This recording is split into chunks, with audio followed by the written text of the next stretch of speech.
भारत का राष्ट्रीय राजमार्ग संख्या 12 हूँ। मेरी कुल लंबाई 890 किलोमीटर है। मैं राजस्थान की राजधानी जयपुर को मध्य प्रदेश के प्रमुख शहर जबलपुर से जोड़ता हूँ।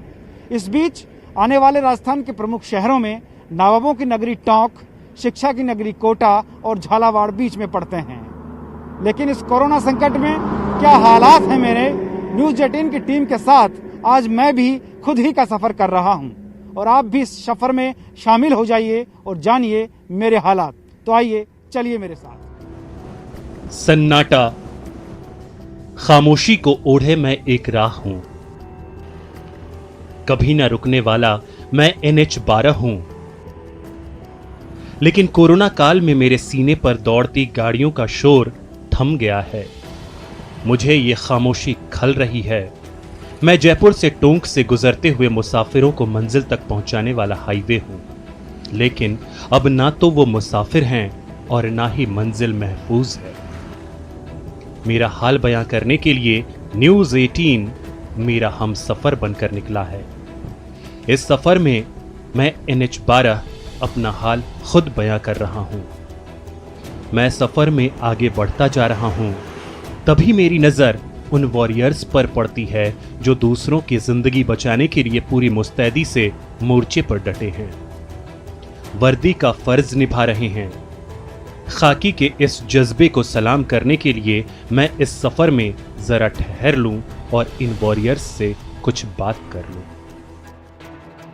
इस तरह से ये लोग यहाँ काम करते हैं पूरे 2 महीने से लगातार। पुलिस की भी बड़ी सराहनीय भूमिका रही है। आइए आगे बढ़ते हैं। ये शायद शिवदासपुरा थाना की पुलिस टीम है। शिवदासपुरा थाने से हैं आप लोग? हाँ, शिवदासपुरा थाने से। शिवदासपुरा थाना कितनी दूर है यहाँ से? यहाँ से 300 मीटर अंदर है। अच्छा, आगे जा रहे हैं आप लोग? नहीं भाई, यूं ही हाईवे को देख रहे हैं गश्त पे। अच्छा, ये जो 2 महीने से कोरोना जो संकट काल चल रहा है, क्या कुछ किया आपने? आपके साथ हम सफर कर सकते हैं आगे? हाँ हाँ, बिल्कुल बिल्कुल। आइए बैठिए।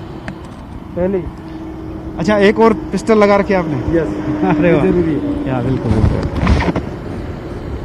ये देखिए, यहाँ पे ये बकायदा पूरा सैनिटाइज कराते हैं हाथों को, और इस बात का ख्याल पुलिस रख रही है क्योंकि 24 घंटे मैदान में पुलिस रहती है कोरोना योद्धा बन करके। और ये सैनिटाइज करने के बाद हम लोग गाड़ी में आगे बढ़ेंगे इनके साथ।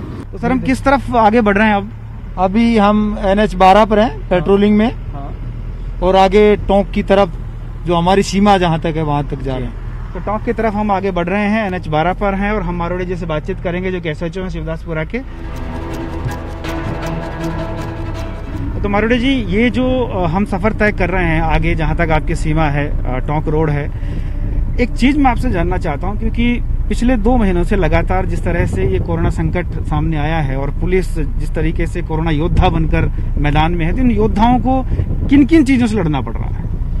सबसे बड़ी जो बात ये थी कि जो लोग परेशानी में यहाँ से गुजर रहे थे, तो जो पुलिस का स्वरूप लोगों को डराने वाला था, उसको बिल्कुल पूरी तरह से बदल के और लोगों की मदद वाला रूप लोगों के सामने पेश करना था, ताकि लोगों की मदद की जा सके और लोग बेझिझक हमें अपनी मदद के लिए कह सके। जी बिल्कुल। पुलिस ने जिस तरह का पुलिस की भूमिका अभी सामने आई है, उससे लोगों का हौसला भी बढ़ा है और पुलिस की जो एक डिग्निटी थी उसमें भी एक चढ़ाव आया है।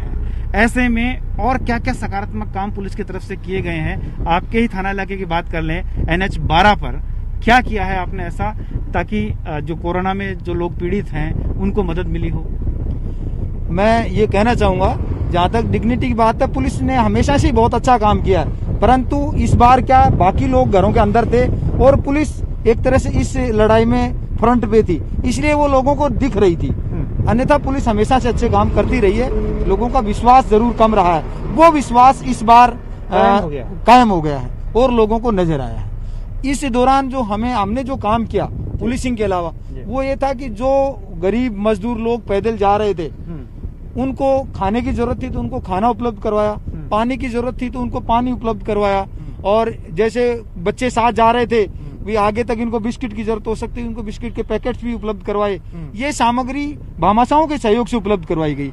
रास्ते में जैसे कोई जा रहे हैं बिना मास्क के, तो उनको मास्क भी हमने उपलब्ध करवाई है। ये देखिए जो हम गाड़ी में भी बाकायदा मास्क रखे हैं। और जैसे कोई बच्चों के साथ जा रहा है और उनको सैनिटाइजर वगैरह की जरूरत है, तो उनको सैनिटाइजर भी हमने उपलब्ध करवाए हैं। ये भी भामाशाहों ने उपलब्ध करवाए हैं।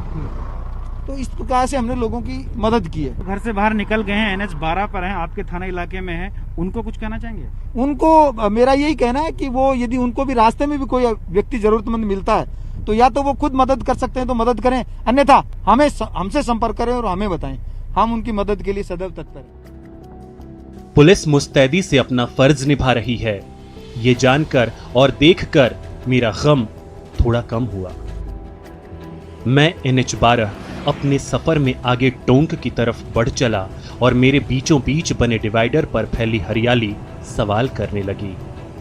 कहां गए वो दिन, फूल भी खिले हैं, जो पूछ रहे हैं कुदरत का ये कैसा क्रोध है जिसने सब कुछ वीरान कर दिया है। इन सवालों से जूझते हुए मेरी नजर अचानक पैदल चल रहे प्रवासी मजदूरों पर पड़ी और मैं ठिठकने को मजबूर हो गया। ये वही मेहनतकश मजदूर हैं जिसने मुझे भी बनाया है, लेकिन आज वो भूख प्यास से बेहाल पैदल लंबी यात्रा करते हुए अपने घरों की ओर लौटने को मजबूर हैं। ये वही कदम है, उसी मजदूर के कदम है जिसने मेरा भी निर्माण किया और जो देश का निर्माता कहलाता है। मैं उन्हीं से बात करने की कोशिश करूंगा। यहाँ पर जो रुके हुए हैं मजदूर, उनसे मैं बात करूंगा, जो चल रहे हैं, जा रहे हैं, कहाँ जा रहे हैं। भैया रुकना, क्या नाम है, कहाँ से आ रहे हैं? बनास्थली विद्यापीठ। कहाँ जाएंगे? MP मध्य प्रदेश। मध्य प्रदेश जाएंगे। कितने दिन हो गए चलते हुए? 2 दिन हो गए सर। 2 दिन हो गए। हाँ। खाना मिला है? खाना नहीं मिला। 2 दिन से खाना नहीं खाए हैं? नहीं खाए। तो अब कैसे चल पाएंगे दोस्त इतनी दूर तक? अरे हो गया हैं? चल पाओगे? अब पता नहीं जहाँ तक चल पाए। क्यों जा रहे हो? मत जाओ ना, क्यों जा रहे हो? खाना पीने की प्रॉब्लम है ना साहब। खाने पीने का प्रॉब्लम है। सरकार कोई मदद नहीं कर रही है? नहीं कर रही है। नहीं कर रही। ये आपके साथी हैं? हाँ आपके साथ है। अच्छा, ये कहाँ से आ रहे हैं आप? नहीं सर। कहाँ जाएंगे? MP sir. तो MP जाएंगे तो सही, लेकिन MP तो यहाँ से अभी बहुत दूर है, सैकड़ों किलोमीटर है। वो तो मालूम है सर। फिर कैसे जाएंगे? पैदल जाएं, कोई साधन नहीं। साधन नहीं है? क्या करें, धीरे धीरे निकलते जाएंगे। धीरे धीरे जाएंगे जी। अच्छा, आप कहाँ से आ रहे हैं, कहाँ जाएंगे? जयपुर से आ रहे हैं सर। MP जाएंगे। MP जाएंगे जी। कोई साधन नहीं मिल रहा है? कोई साधन नहीं मिल रहा है सरकार की तरफ से। तो अभी करीब आप 100 किलोमीटर तो आ चुके हो जयपुर से? जी सर। अभी तो आपको बहुत करीबन 600-700 किलोमीटर चलना है। जाना तो होगा सर, अब साधन वाधन तो मिल नहीं रहा है, ऐसे समस्या है, क्या करें सर। अच्छा, समस्या है। जी। खाना मिल रहा है? खाना दिए हैं, अभी गाड़ी वाला तो खाना दिया था, लेकिन अभी खाए नहीं है, खाएंगे जी। 2 दिन से आपके एक साथी ने खाना नहीं खाया है, तो बड़ी दिक्कत होती होगी। क्या करें सर, मजबूरी है। तो सरकार ने कोई व्यवस्था नहीं की आपकी? नहीं की सर। गाड़ी नहीं मिली है? नहीं मिली सर। खाने की क्या व्यवस्था है? खाने की व्यवस्था सर कुछ नहीं। तो दोस्त ऐसे तो पैरों में बहुत छाले हो जाएंगे, देखिए चप्पलों में आप जा रहे हैं इतनी दूर तक। 1-2 महीने से हो गया सर, कुछ वो नहीं हो रहा था, इसलिए गाँव चल जाने के लिए। गाँव जाएंगे जी। अच्छा, तो आपको लगता नहीं है कि इतनी दूर तक कैसे चल पाएंगे, कैसे पहुंचेंगे? सर अब जा रहे हैं, जितने दिन में पहुँचे, पैदल ही, कुछ साधन ही नहीं मिला। साधन नहीं। जी।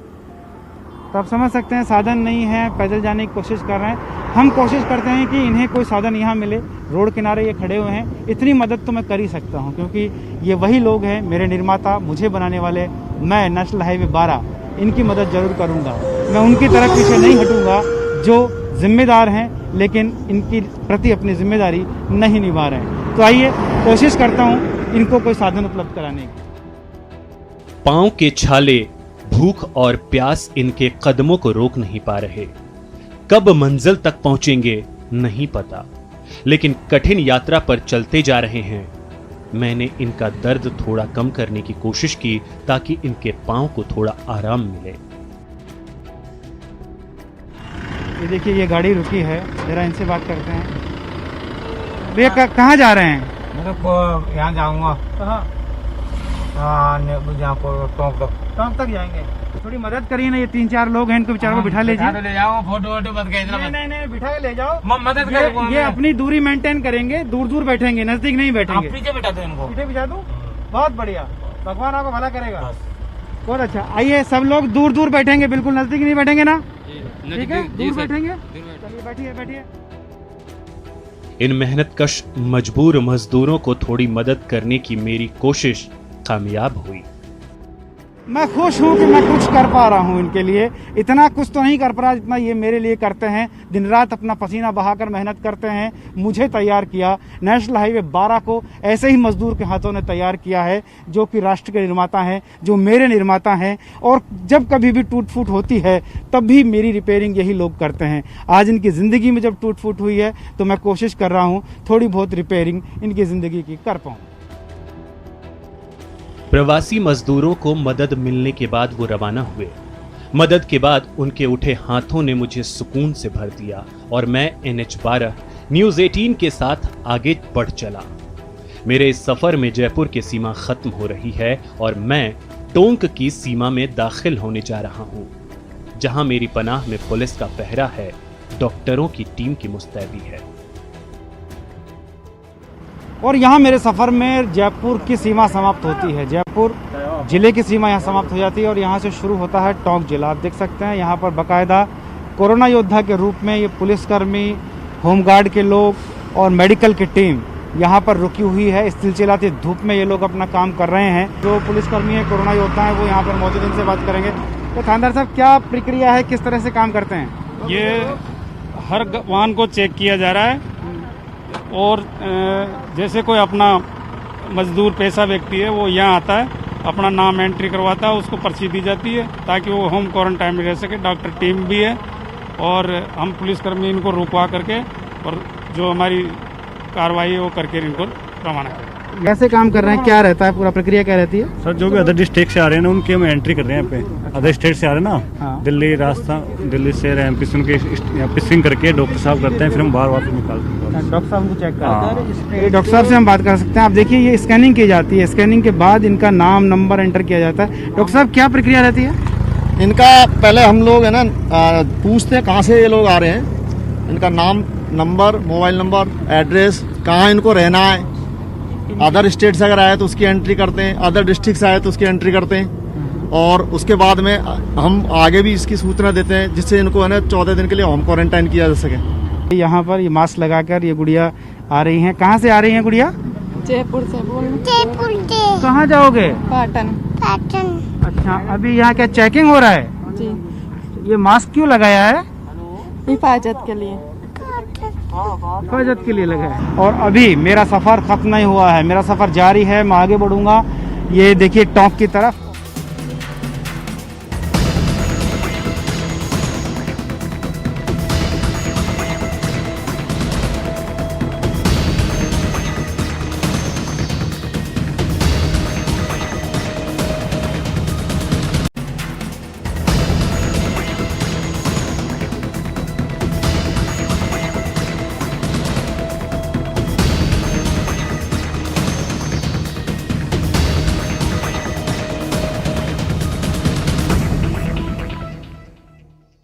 कोरोना हारे और उसके पूरे प्रयास किए जा रहे हैं और ये प्रयास सफल हो, इसी उम्मीद के साथ मेरा सफर जारी है।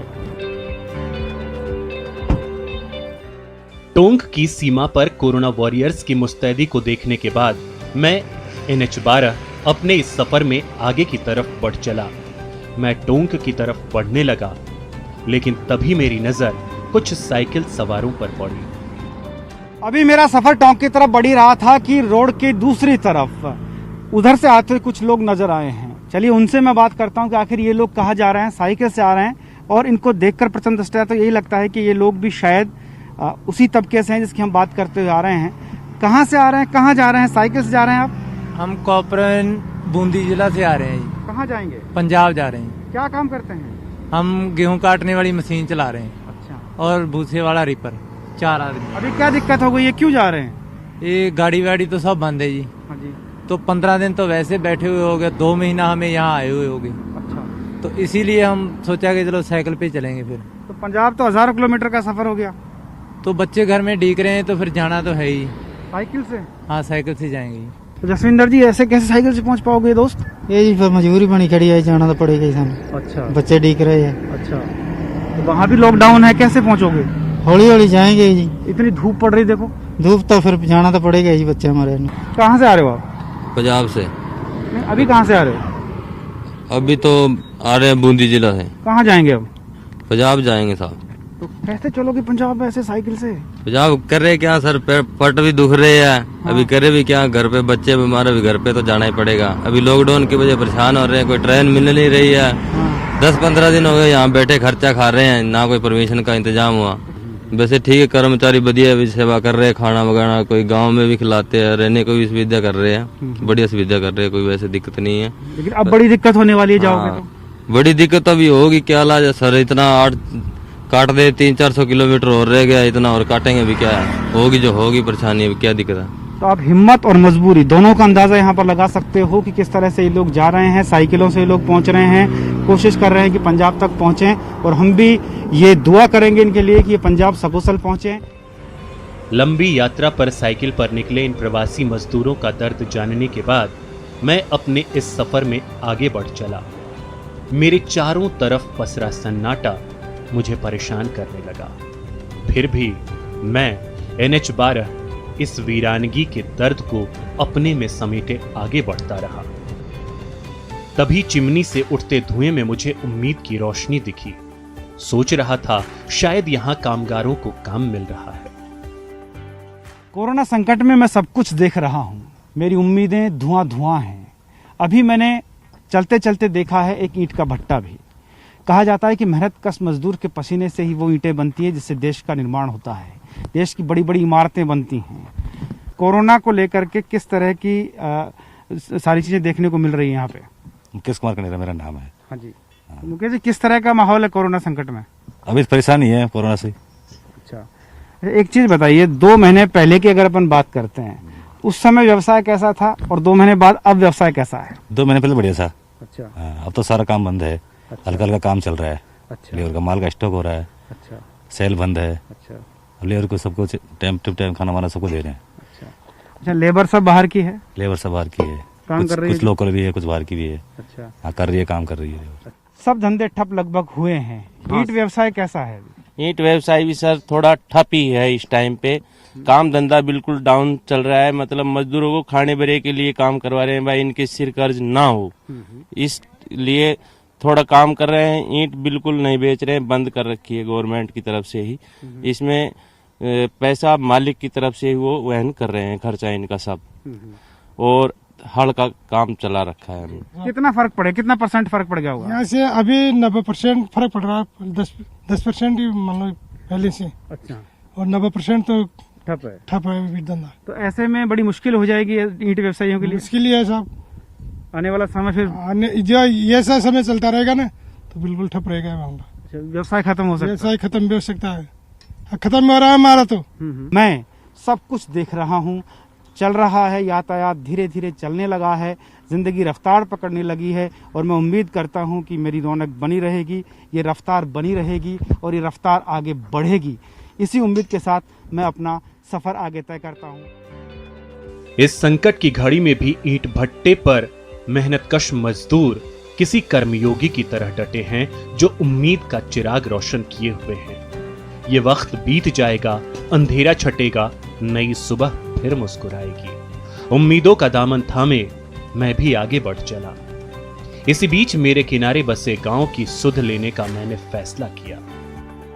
किनारे पर जो गांव बसे हैं, मैं उनकी जिंदगी से भी रूबरू होना चाहता हूं, देखना चाहता हूं कि इस लॉकडाउन में उनके हालात कैसे हैं। मैं रामपुरा गांव की तरफ आगे बढ़ रहा हूं और ये गांव में मैं अंदर की तरफ एंटर हो रहा हूं। अंदर प्रवेश करते हुए मैं देखना चाहता हूं कि यहाँ के लोग किस तरह की जिंदगी गुजार रहे हैं लॉकडाउन के तहत। अरे यहाँ तो मुझे लग रहा है ये रास्ता बंद कर रखा है। मेरे किनारे बसे रामपुरा गांव के बाशिंदों ने कोरोना संक्रमण से बचने के लिए बैरिकेड्स लगा रखे हैं। मैंने संकट काल में सहमे गांव के बाशिंदों से बात की। ये देखिए, गांव वालों ने कितने अच्छे से पूरे रास्ते को कवर किया हुआ है। बाहर के लोगों का एंट्री यहाँ पर नहीं है। गांव के कुछ लोग भी यहाँ पर मौजूद हैं, उन्हीं से हम बात कर सकते हैं। आपसे बात करेंगे। क्या नाम है आपका? जी, रघुनंदन शर्मा है मेरा। कौन सा गांव है ये? रामपुरा बुजुर्ग है सर। अच्छा, रामपुरा में ये रास्ते में कैसे लकड़ी लगा रखी है? सर, ये कोरोना की जो अभी महामारी बीमारी चल रही है, उसके बाहर के लोग जो आते हैं उनको नो एंट्री है सर यहाँ पे। हमें भी एंट्री नहीं देंगे? नहीं सर। ये लकड़ियाँ क्यों लगा रखी हैं? सर, ये गांव से बाहर आउट से जो लोग आते हैं उनको रोकने के लिए, बेहतर आदमी गांव में प्रवेश ना हो। ये तो अच्छी बात है, लेकिन जिस तरह से कोरोना की बीमारी चल रही है और लोग भयभीत भी हैं, 2 महीने में क्या परेशानी गांव में हुई है?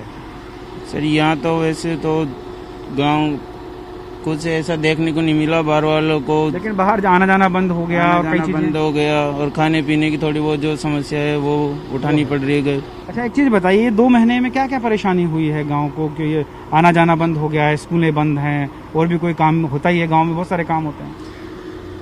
कोरोना के चलते हमारे गांव के अंदर वैसे तो हमारे कुछ प्रॉब्लम नहीं है, लेकिन हमारी सेफ्टी हमारी जिम्मेदारी होती है। चलिए, सुरक्षा ही अपनी जिम्मेदारी है। किस तरह से जिम्मेदारी निभा रहे हैं?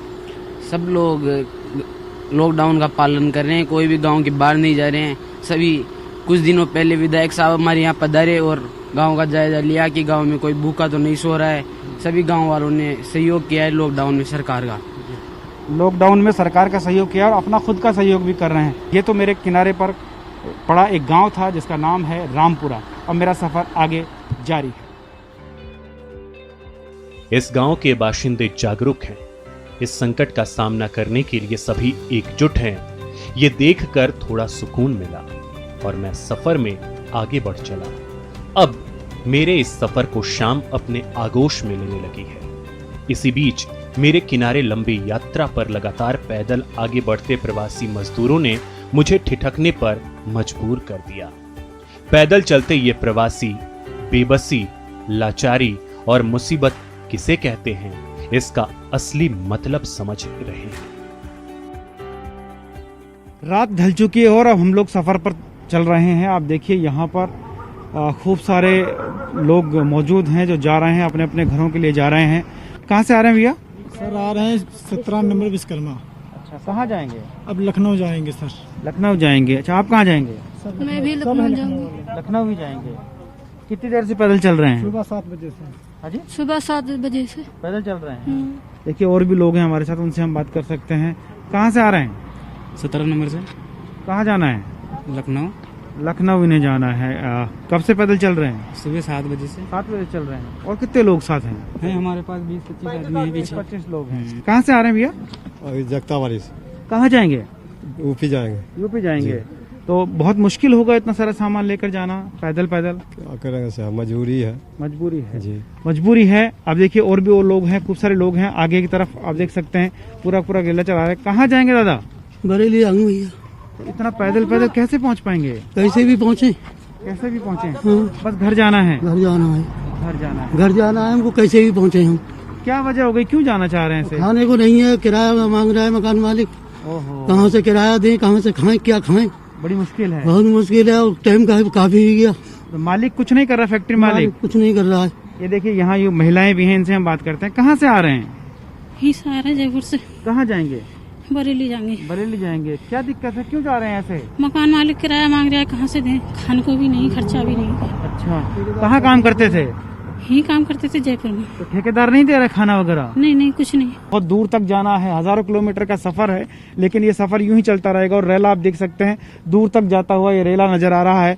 और ये रेला यही कहता है कि अगर ठेकेदार ने इनकी सुध ली होती, अगर इनके बारे में जरा सा सोचा होता, जिन्होंने अपनी मेहनत से उसे आगे बढ़ाने की कोशिश की, उसकी फैक्ट्री को चलाने की कोशिश की, उसके तमाम धंधों को सुचारू रखने की कोशिश की, अगर उनको ठीक से मदद मिल पाती तो शायद ये अपना घर नहीं छोड़ते और अपने यहाँ से छोड़कर पैदल जाने को मजबूर नहीं होते। हजारों किलोमीटर दूर हरिवंशराय बच्चन की कविता साकार होती नजर आती है कि अग्निपथ अग्निपथ अग्निपथ। इस अग्निपथ पर जाते ये लोग शायद अब कभी इधर आने का रुख नहीं करें, शायद कभी इधर आने की सोचे भी नहीं। क्यों? क्योंकि जिन लोगों के भरोसे ये लोग थे, उन लोगों ने भरोसा तोड़ दिया। जिन ठेकेदारों, जिन व्यवसायियों, जिनके मालिकों के यहाँ काम कर रहे थे, उन पर इन्हें विश्वास था कि शायद उम्मीद रहेगी कि जब तक ये कोरोना काल, जब तक ये कोरोना संकट खत्म नहीं होता, उनका गुजर बसर होता रहेगा। लेकिन ऐसा हुआ नहीं और मजबूरी ये हुई कि अग्निपथ पर चलने के लिए लोग मजबूर हो गए। कैमरामैन भवानी सिंह के साथ भंवर पुष्पेंद्र, न्यूज 18 NH 12 जयपुर।